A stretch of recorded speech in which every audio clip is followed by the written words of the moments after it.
Welcome to the Rim Break Rodeo. We hope this video helps. You start by sweeping the obvious hotspots, under cushions, pockets, and around the Apple TV box.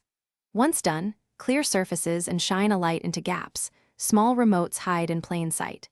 Then use your iPhone's Control Center remote or Find My Item list to attempt a ping or sound if the remote supports it, because an audible ping saves time.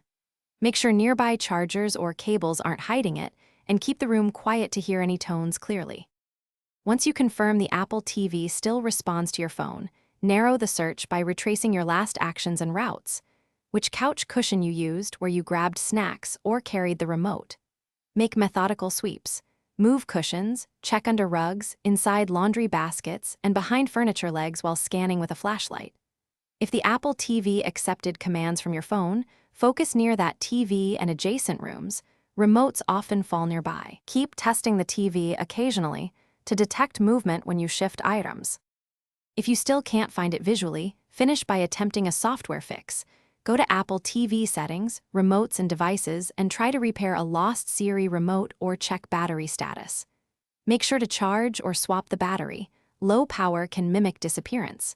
If repairing fails, use an iPhone as a temporary remote or a universal IR remote.